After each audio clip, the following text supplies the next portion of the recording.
Hello and welcome to the Sidekick podcast with me, Tank. Our podcast enables sport martial artists from all over the world to get to know some of the top athletes in our sport from both the past and the present. We aim to bring their martial arts journey to light and find out what makes them so prominent in our sport, what inspires them, and what training regimes they go through leading up to big tournaments. As always, if you enjoy our podcast, then let us know through one of our social media pages. Don't forget to subscribe, and if you're listening on YouTube, hit the notifications bell and you'll get notified every time we drop a podcast. This episode kicks off our international series with none other than Avery Plowden. Avery is widely regarded as the best male points fighter in the world today. He has multiple world titles and overall Grands wins in some of the most prestigious tournaments in the world. We are very proud to bring to you Avery Plowden. Okay, Avery, welcome to the Sidekick podcast. You're our first guest in our international series, so congratulations and thanks for coming on. Yeah, thank you for having me. Thank you. No, absolutely, mate. We're privileged to have you.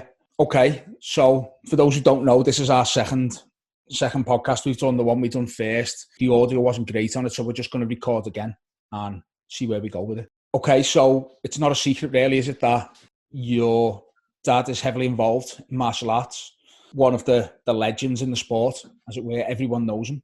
So to ask you how you got into martial arts is a bit pointless really, but can you pinpoint the time that you went to martial arts or went to a martial arts class, or were you just always around it? Yeah, so again, like as you said, my dad is a legend, and he hates that term. I know he does, yeah. Yeah, because it was own humility, but he owned the dojo, owned the karate school. And I grew up in it. Like we used to joke all the time, like especially as kids, but we spent more time outside of sleeping, but we spent more time at the karate school than we did at our house. Like, yeah, we were just always at the karate school. Right after school, we would be at the karate school. When I was a kid, before school, my grandparents would watch me, and then my parents would pick me up from there and take me to the karate school. So I can't remember when I started doing classes. I just one day, like I was there all the time, and one day when I was 4 years old, I guess I just asked either my mom or my dad, like, hey, can I finally start doing it? Because like they never wanted to push us into it. They never even asked us if we wanted to do karate. It was always my sister or I saying, hey, we want to do this. Yeah. And then we just started. Competing wise, I know that I've seen a video of you doing your kata at a tournament from about 1999. It was, I think it was a key on kata. Might have been. I don't know. Is that the same? Yeah. Just it's one of the basic forms we have. Yeah. So, how long was it before you competing fighting? Yeah. So, that was 99. I mentioned before you've done your research, so that was actually my very first tournament. Yeah. And I just did forms at tournaments for a while. Like I was about 5 or 6 then. I just did forms for a while because in our system we don't start sparring until gold belt once we get the foundations of how to throw a proper kick, how to throw a proper punch. So it's usually a couple months before we put kids in sparring gear. And I started sparring shortly after 99, maybe about 2000. And then I started competing at the same time, just not knowing what the heck I was doing, fighting other kids, just doing my thing. People always, especially once I started being successful, people would joke like, your dad's training you at home. Man, my dad hated talking karate, doing anything karate at home. So I would once I started progressing in class, I just started sparring in tournaments as well. It was part of the natural progression that everybody in our system goes through. Do you think he hated it because it was kind of work and no one comes home and wants to talk about work? Yeah, his whole life for the last almost 50 years has been martial arts, right? And he loved it. He loved it to death. But I don't think it was work why he didn't want to talk about it. He just wanted to be dad, right? When he's in the karate school, he couldn't give us special treatment. He refused to. He's a man of martial arts foundation and principles. But when we went home, he wanted to be dad, but he couldn't be dad with karate. That was instructor time. So he wanted to talk about the other sports we were involved in. He wanted to talk about the books that we were reading. He wanted to talk about school. We literally had a no karate rule at home. And my sister and I would try to talk about it, try to talk about karate. He's like, nope, I want to be dad right now. I don't want to be Mr. Plowden. I don't want to be, the legend, so to speak. Yeah. He just wanted us to be kids. Do you think you were treated differently in the dojo then? Oh, yeah. In in the karate school, it's like, he's the man, like it's what he says goes. Like it's fascinating to me. I'll go to someone's karate school, or I'll do a seminar, or I'll train with someone, and the lead instructor will say, do something, and the person will say, why? Or what if we do it this way? Or even when my dad, when people might visit this karate school to do lessons, they might ask my dad, well, why are we doing it this way? And I was never like that, which is why I think I've had the success that I have. When my dad said, do something, I just did it. Like, okay, it's going to work. So in the karate school, it's like, yo, no, that's my coach. Like, yes, that's my father, obviously, but that's coach. But at home, it's a little different. He might say like something that I might disagree on, and I'll like, politics, something like we'll have a discussion. Karate, that man said something, okay, that he knows it. I'm just listening. Yeah. So when you're starting competing, I know your base style is Taekwondo. Yes, sir. Were you competing in Taekwondo tournaments? No. Growing up, my dad did traditional Taekwondo before moving to the open circuit. But no, growing up, my sister and I, purely open circuit. Point sparring. Again, foundation is Taekwondo. Our forms are Taekwondo forms, but I've competed in a couple Taekwondo tournaments, but nothing top level Taekwondo, never. Yeah. How important are your forms to your sparring or your fighting, would you say? And I know there's a lot of varying opinions on this. As far as martial arts goes, I think forms are extremely important. Again, we make our students do forms and fighting in tournaments. I used to have to do forms before I finally had enough, and I was like, okay, I'm not winning at this. I want to be a great fighter. I'm going to fight. Yeah. But as far as actually sparring, I just don't know how much of an influence into training my forms serve. Like, yes, throwing a proper punch, a proper kick. The foundation, the forms are extremely important, right? It builds that repetition. It builds that solid technique. When I'm training, when I'm going through camp, when I'm training for, like when I'm doing my fighting drills, I'm gonna do drills. I'm gonna do conditioning. I'm gonna do weightlifting. Yeah. My forms just running through all your forms, great cardio workout, but I just don't see the practical application as far as combat and fighting goes with forms. Okay, so how long were you competing before you started to win? Oh man. So again, started competing around sparring, competing around 7 or 8 years old, super young. And my dad, he likes to say that he spoon-fed us, both my sister and I, and that we only really did local tournaments for a long time. And the first time we did a national circuit was with this circuit that's no longer in existence called the WSKF. And this was 2004. And at the WSKF, my sister and I did about 4 or 5 national tournaments. She won a couple. I got third at one and didn't place in the rest of them. So that's when I was 10 years old. Around 13, 14, things started to come together a little bit more. My dad started taking me to a couple of different events, and I would get, first places here and then. Moved into the adult division locally and regionally at 15 years old. I was doing well. And at 17, I did the NASCAR circuit, which is the biggest circuit, in America for those that don't know. And I was doing the 16, 17-year-old fighting division. And I actually went undefeated for 4 or 5 tournaments. And this is when I was 16. I turned 17 that October. And I was telling my dad, hey, I want to do adults next year. But you're not supposed to do adults in America until you're 18. And my dad's like, no, I don't know. I'm not sure if you're ready. We went to a tournament in Ohio. I beat one of the best lightweights in the country at that point. Beat him by a significant margin. We were driving home. My dad said, okay, you can do adults next year. So I did adults the first year at 17, 18. Did okay. I was always kind of a threat in that people would say, Avery's good. He might do well. But I wasn't beating the Ross Levines. I wasn't beating the Raymond Daniels. I wasn't beating the Jack Feltons. I wasn't beating the Trevor Nashes. I might win my weight category, but I wasn't beating the best people in the world. Yeah. Right? And then around 2013, it started coming together even more. I got some wins over Ross. I beat Jotty. I beat Zold. I beat Laszlo Gambos. I started beating these names, but I wasn't consistent, right? It was just, I was naturally developing as a fighter. I was training, but I wasn't pushing myself as hard as I could go. And then in 2015, fighting Raymond Daniels, actually, I injured my right shoulder. I had a torn labrum, had some tears in it, and I had to have surgery, and I went on the shelf for 9 months. And that's when everything really, really changed, is in 2015. Again, I had gotten some overalls. I had gotten some world titles prior to my injury, But after that injury, when I didn't have the sport anymore, and I realized that's what I was in love with, that I love sport karate more than anything in the world, more than any woman, more than anything, and I didn't have it. That's when I came back, I just pushed it to the next level. Started running all the time, started weightlifting, and that's when I consider me winning. Like, people will say it happened before because I had won a couple national tournaments. I had an AKA Grand. I had won American, some tournaments a couple times, had some wins over some big names. But 2016, 2017 is when I became consistent. That's when I started beating top guys consistently. That's when I started, going these spans without losing to anybody. So that's when I want to be the best. I want to be elite. So I say around 2016, 2017 is when that really started happening. Okay. When you're just talking about some of the big names you've beat there, is that something that you're not taking as a trophy, but is it something that gives you a boost? Oh yeah, absolutely. So how I really look at it is when I enter an event, I'm not fighting to beat anybody. I'm fighting to win that event.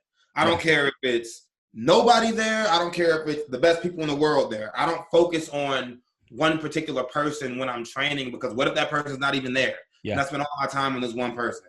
Or what if I beat that person and lose to somebody else? Like that's ridiculous. Like, no, I'm focusing to beat everybody in front of me at any event that I go to. Yeah. But do I take some pride in beating these amazing fighters? Absolutely.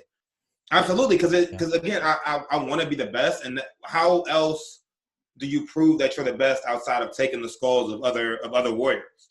Yeah. Right. So I know my records with pretty much every top person that I fought.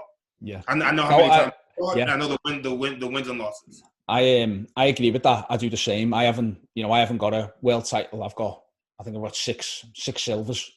So some of the people that I've fought, that's what gives me the boost. That's what I'm fighting for, that, because I haven't experienced the world title yet. But for those who don't know, in America, on national qualification for nationals, and certainly yourself, predominantly WKC. Yes, sir. Is there a national tournament, or do you qualify in a state tournament, which qualifies you to go to nationals to qualify for the world event? Yeah, so with WKC, we have an awesome system here in which, you really have to earn your spot on the team, like, which I love. Some people, pick, some organizations pick, who to be on the team, and I hate that. Like, even with my father as president, I have to fight my way. My sister and I both have to fight our way onto the team every year. So what it is, it's a regional qualifier, then a national qualifier. So if you place in the top 4 at a regional or the top 8 at a super regional, then you go to the WKC Nationals. And if you place in the top 4 there, then you're on the national team. And if you're a man or a woman and you win the grand of that event, you actually get your hotel room paid for the week of the World Championship. That's good. I like that. Yeah. So my dad's had to pay for my sister and I's rooms for a couple years now. Oh, brilliant. I like that. Yeah.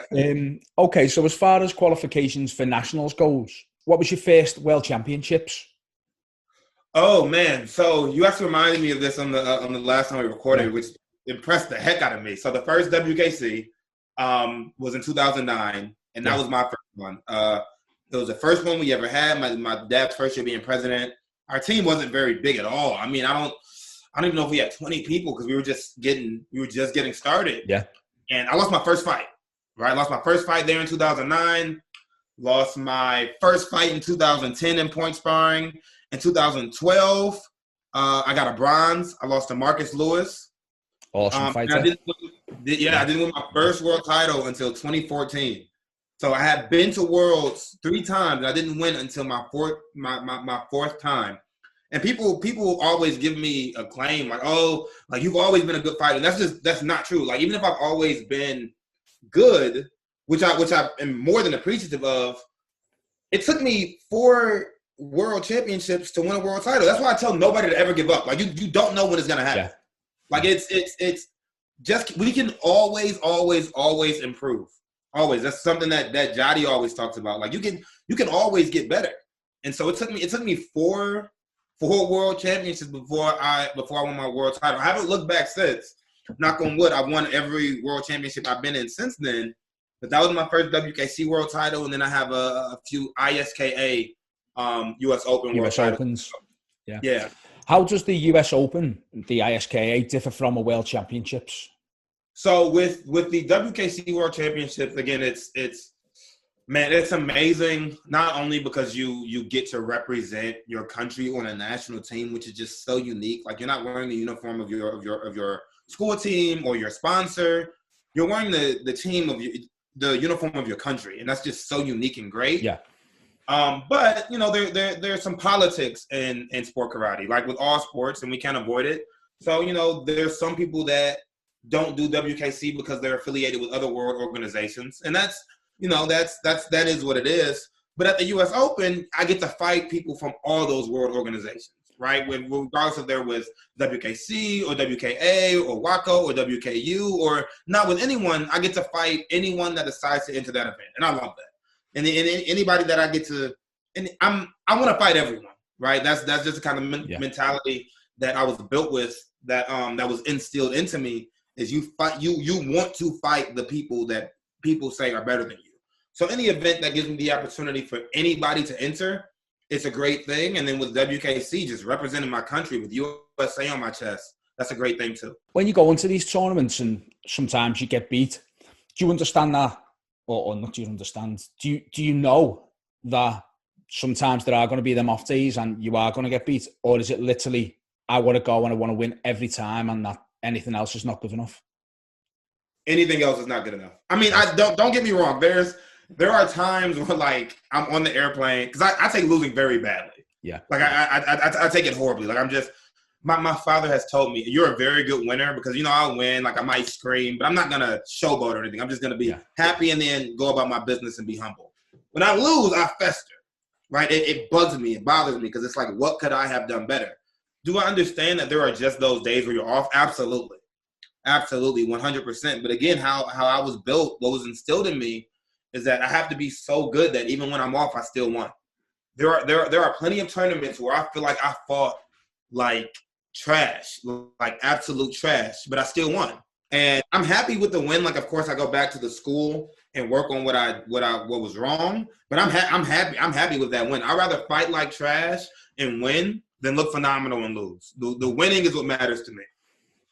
Okay, if we can talk about your first WKC world title, which was, you said 2014. Yes, sir. Previous to that, I think you said you'd had a bronze medal. Was that right? Mm-hmm. Yeah. So when you've gone into the final, what's the mindset going into the final? And do you remember who you fought?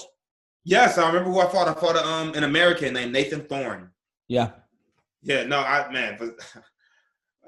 can remember tournaments. I can remember all of my fights that year. I fought a Canadian.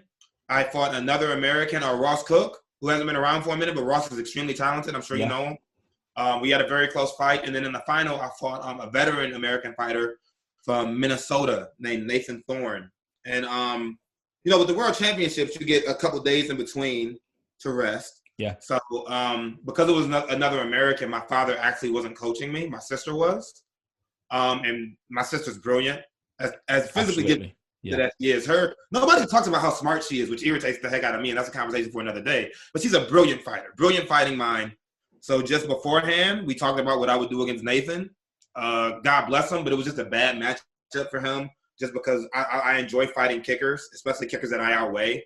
So my sister just said, drive forward, have the defense ready, step in when he kicks, and that we rolled that game plan, and I won my first world championship. And I think having a good dialogue with your coach before the match is more important than during the match. Because during the match, you're in it, right? Like, it's very difficult to make adjustments. Of course, the best in the world can make adjustments. Raymond Daniels is better at that than anybody.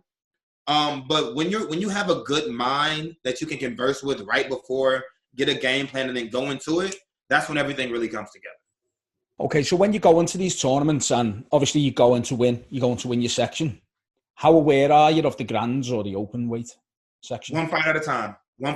That's and it's difficult. Again, that's when a good coach or a good team comes into play, because it gets to the point where you're just thinking like, yo, I have to fight so and so in the final. It might be that you might be the best person in your category. You're going to end up fighting the other best fighter in their category, and you might look ahead. But when I do that, that's when I lose. right? Okay. So I just do one fight at a time. We were talking about the World Championships in 2014. In 2014, I won my division. It was the first time. But at WKC, all the division winners fight for the Champion of Champions title. Yeah. Right? Which is €1,000. It's amazing. You know, it's another gravity situation. And Robbie might not want me to say this, but before Robbie and I were both in that final. Yeah. And we were opposite brackets. And before we went out there, we said to each other like idiots, all right, I'll see you in the finals. Both of us lost. We both lost. Robbie and I had never fought at that point, so we were looking ahead to each other. Yeah. It was like, oh, here we go. And then 2 years later, what's funny about that, WKC, same thing. Neither of us said that to each other, and we fought each other in the finals and had a great fight. One of my favorite fights. It was a great fight. That little dude pushed the heck out of me. But you can't look ahead too much. Yeah, no, he is. He's a great fighter, Robbie. Brilliant fighter. I nearly fought him once. I'll tell you when it was. You were there, actually. It was 2010, and it was Portugal. Oh, wow. Yeah. And it was the team event. And I think Ian Hollett was going to fight Robbie in the finals. And I think they put Robbie up. Alfie Lewis was our coach. Mm-hmm. And they didn't want to put Ian up against them, I think. I think they were waiting to leave Ian for someone else. It might have been Tom Roberts. They were waiting to leave. So I went up, and then they switched, and then someone else switched. You were like, oh, I gone. You switch. But I never ended up fighting him. But that was the closest I come to fighting Robbie. You know, he's a puzzle. You know, and a lot of people underestimate him just because of his size. But Robbie, man, that's a bad boy. That is a great fighter. You have won the Super Champion overalls at the WKC, though, haven't you? Yes, I've won it 3 times now. 3 times, yeah. What years was that? Can you remember? I won it 2016, 2017, and 2019. Right, okay. 2018 was... That was Ireland. Ireland. Because of law school classes.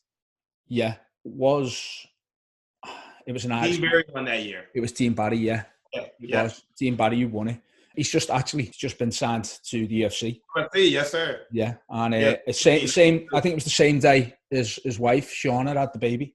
Yeah.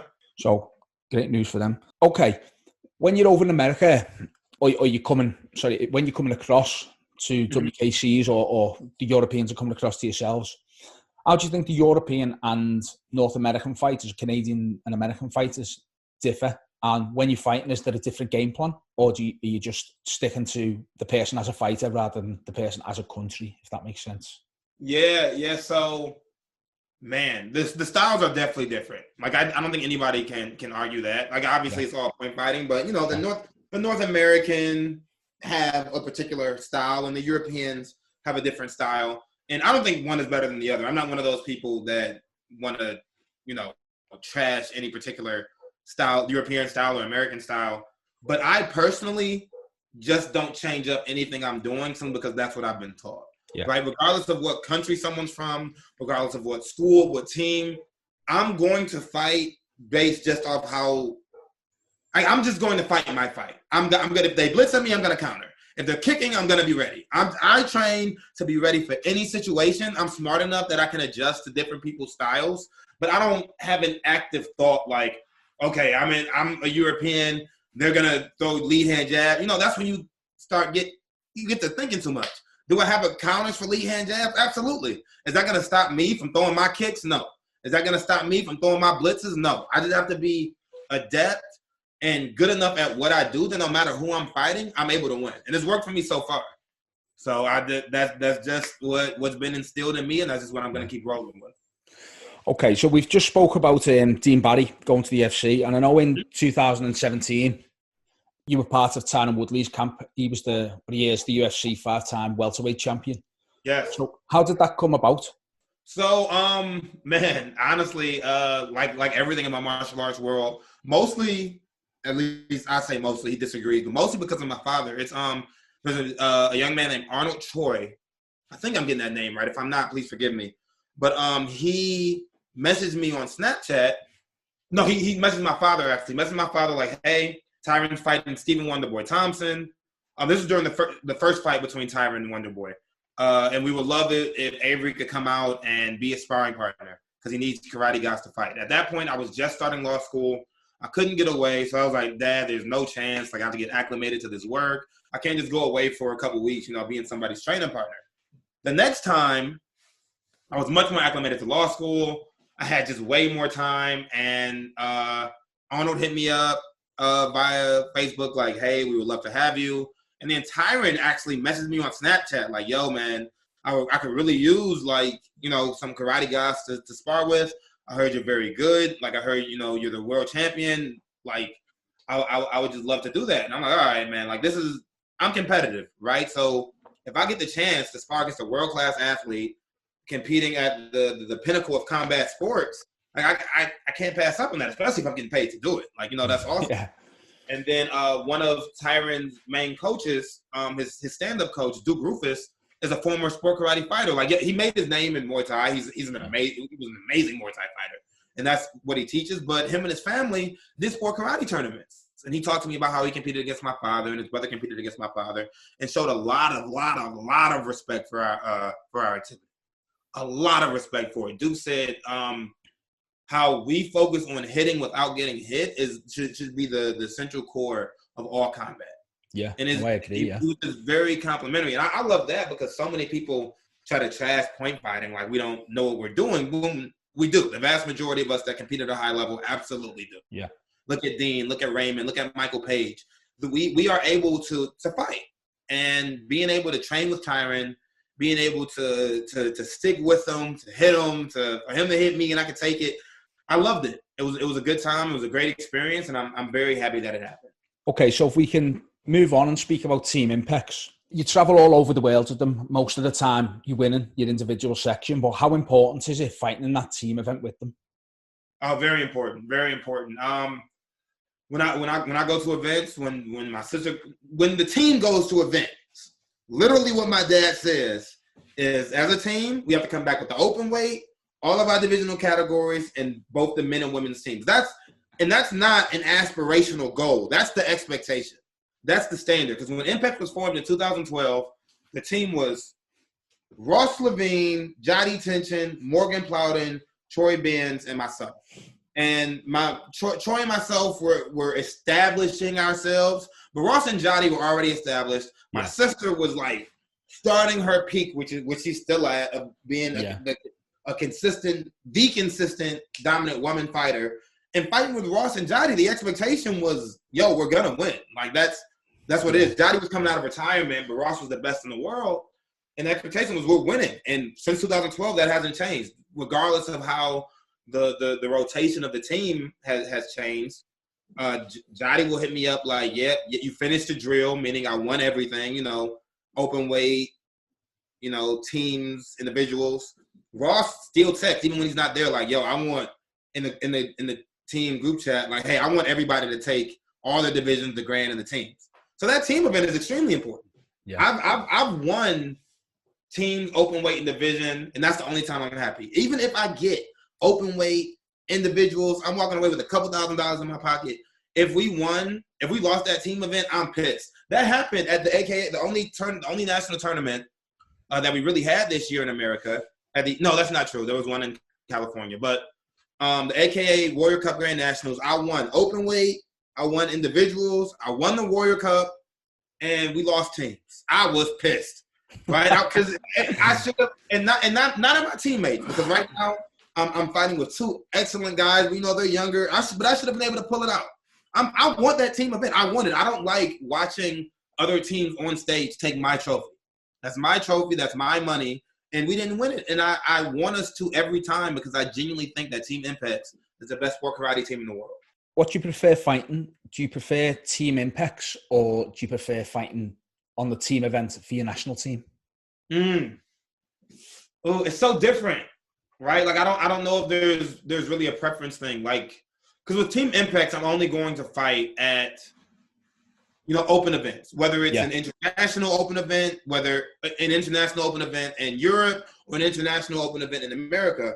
At the U.S. Open, I can never fight with the USA national team. Like, it just can't happen. But I can fight with Team Impacts and beat every single team there. But man, when you're fighting for the WKC national team, is just so different, because you're not with your sponsor team. You're not with people with a brand you're representing that's paying you to go to tournaments and fight and win. You're with your countrymen. And how it used to be, I'm not sure if because I'm not really involved in the administrative stuff with WKC. That's my old man. But how it used to be with the WKC teams, you were picked based on how you performed at Worlds. Yeah. Like the teams weren't put together until, everybody fought in their individual section. So it's an honor, right? It's like, okay, I made it to the finals in my section. I'm on this particular team. Or I fought well, but I didn't make it to the finals, so I'm on this particular team. So it's just so different. It's just very different. I can't say I have a preference for either one. Over lockdown, you went through a training program where you lost 11 or 12 pounds over 5 weeks while you gained a lot of muscle mass. But how did you find the discipline to do this while you were, no one's pushing you to do it? It's all on yourself. Yeah, it's great question. It's hard because not only is, no one pushing you, but there's nothing to do. There's nothing to really train for. I mean, I know some people are competing right now, but I'm not. It's a pandemic. I live with my parents. I don't want anything to happen to them. I want to be as safe as possible. So I'm not competing. I don't have anything, or I haven't had anything to look forward to as far as, kicking some people in the head. But what happened was, it was a couple of things. One thing, I looked in the mirror, noticed that I had put on some weight. I didn't like that. And then another thing is that there were people saying that I'm competitive in everything and I want to be the best. And I don't really care what people think, but I also care what people think. And people saying that anybody other than me is the best in the world irritates me. It pisses me off because I don't think it's true. I think that I'm the best in the world right now. Yeah.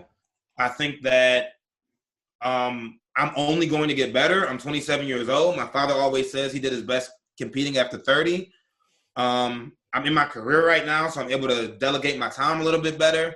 And I wanted to prove that to myself without it being a tournament around. So I said, okay, even if you can't prove that you're the best, when there's time to be the best, when there's time to prove that, you need to be able to prove it. You need to be ready.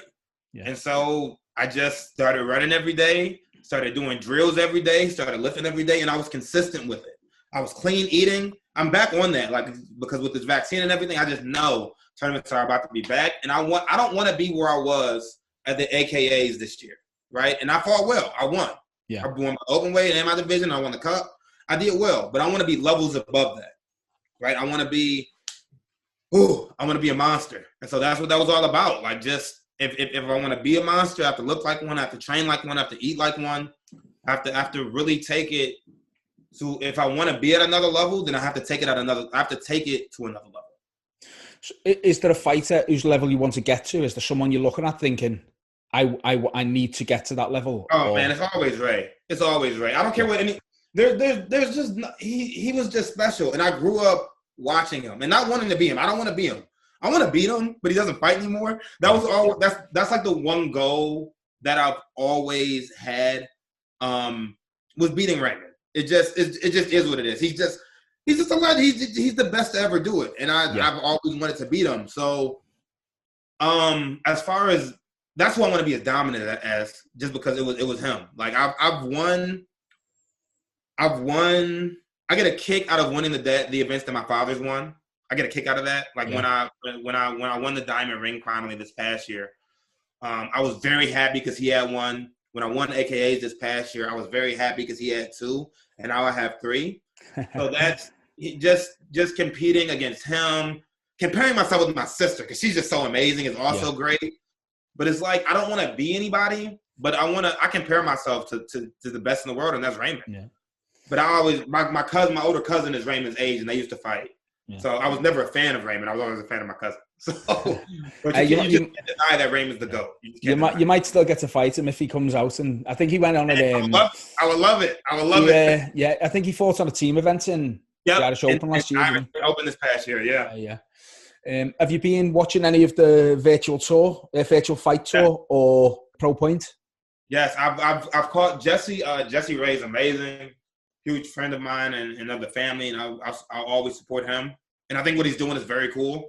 I thought it was extremely innovative. Nobody was doing it. Nobody thought of it. Yeah. And he was like, "Yo, let's do it." And I like it. I mean, I'm a junkie for the sport, so I like watching people fight.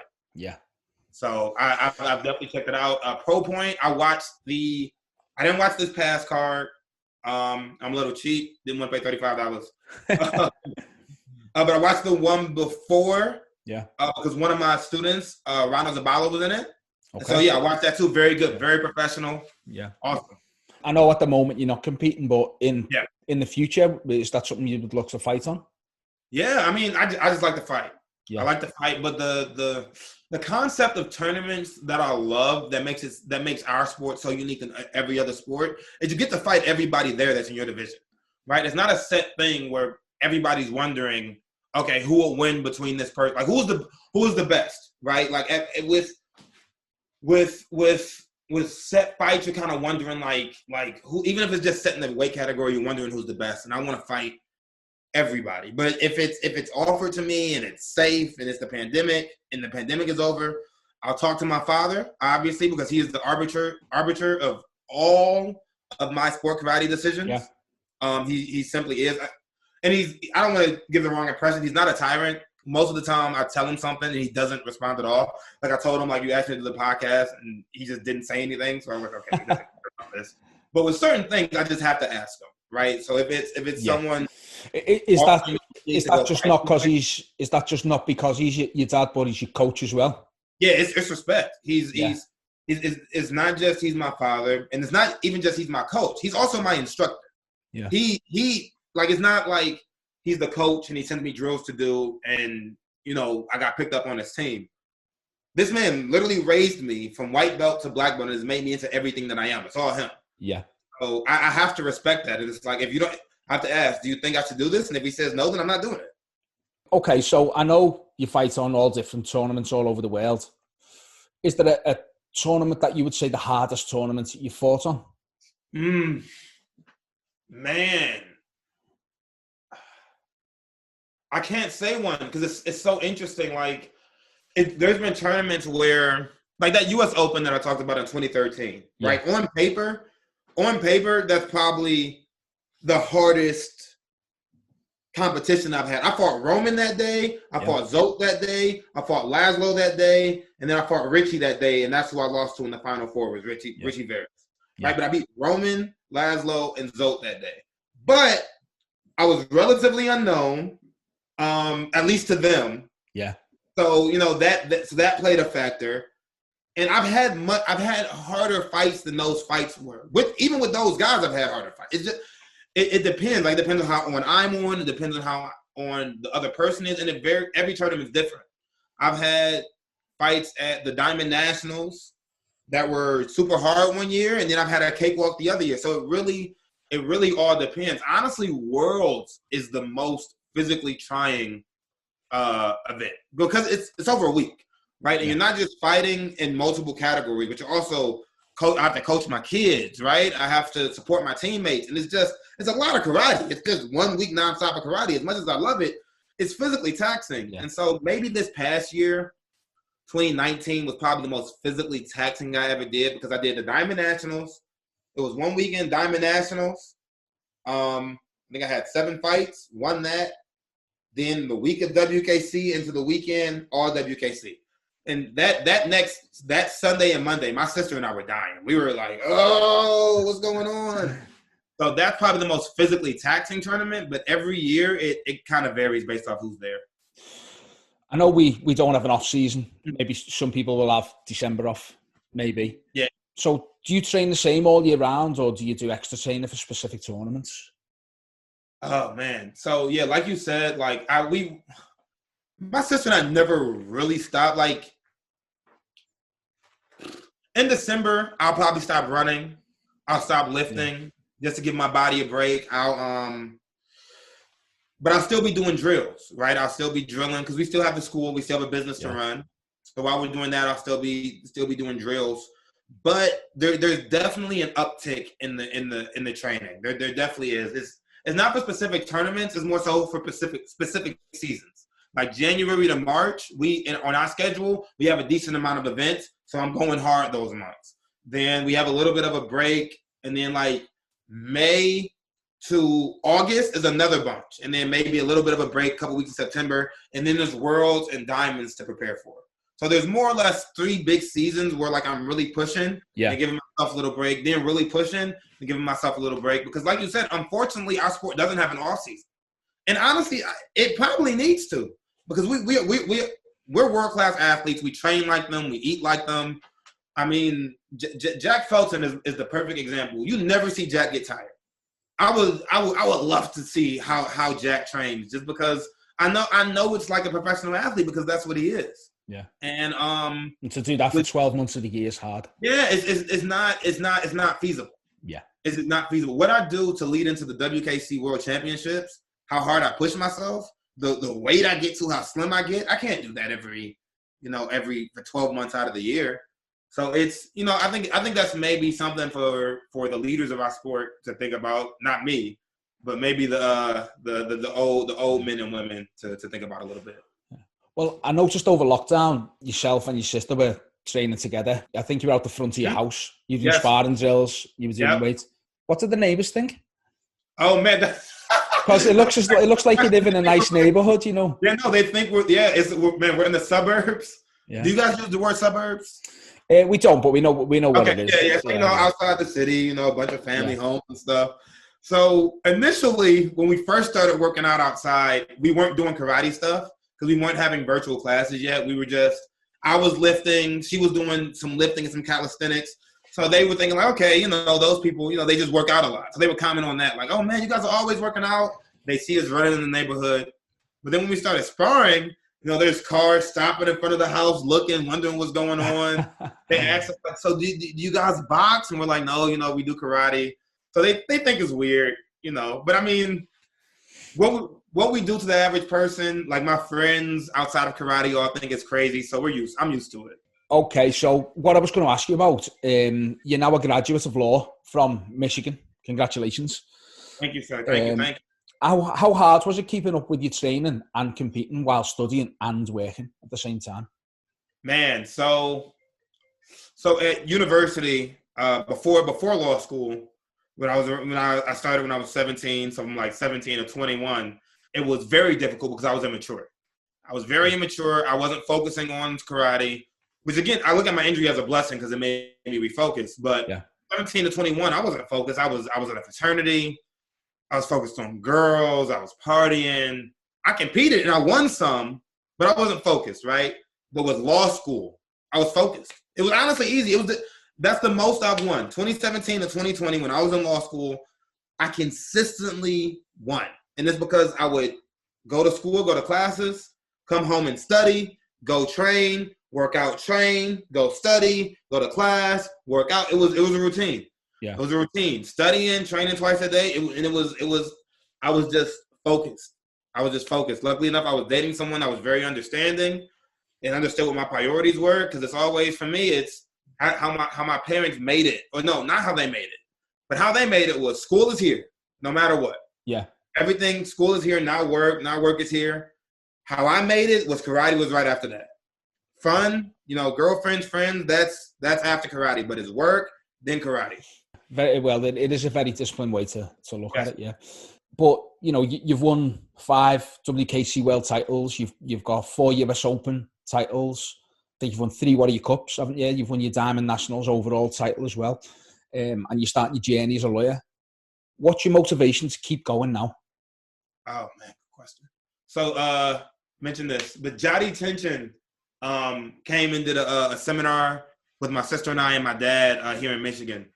And he gave Jody's such an excellent public speaker, but in one of his dialogues to the participants of the seminar, including myself, because when I do a group seminar with people, I'm going to do the seminar because I have to get that workout in. So I'm participating, and he talks about how you can't become civilized, right? You can't become complacent. You can't become okay with where you are, and there are a lot of people. I think the vast majority of people in my position that would be content, right? I'm making, I'm not gonna say how much, but I'm making very good money as an attorney. I'm a corporate attorney. I'm making very good money. Yeah. I've won a decent amount of events. I've won a lot more than most people ever will.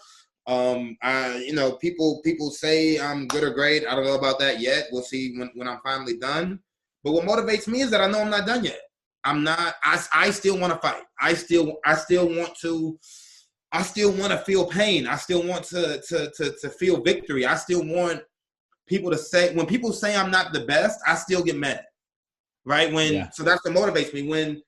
When I stop getting mad at that, that's when I know I'm done. When people start saying other people are the best fighters in the world and don't include my name in the top position and the top position only, and I stop getting mad, that's when I'll be done. Right now, I'm still mad at that. Even if I'm scrolling on Facebook while I'm working, I'm like, okay, after I'm done working, I'm gonna go get some miles in and prove that I'm the best. Right? I still want to hurt. I ran in 28-degree weather, like minus 5 degrees Celsius weather the other day, and loved it. I love the pain. I loved it. I could like literally I could feel the cold air filling my lungs, and I was pissed, and I had a voice in my head saying, dude, why the heck are you out here? But then it was a much more louder voice saying, I'm out here because I have a target on my back and I have skulls that I want to collect, the people that I want to beat.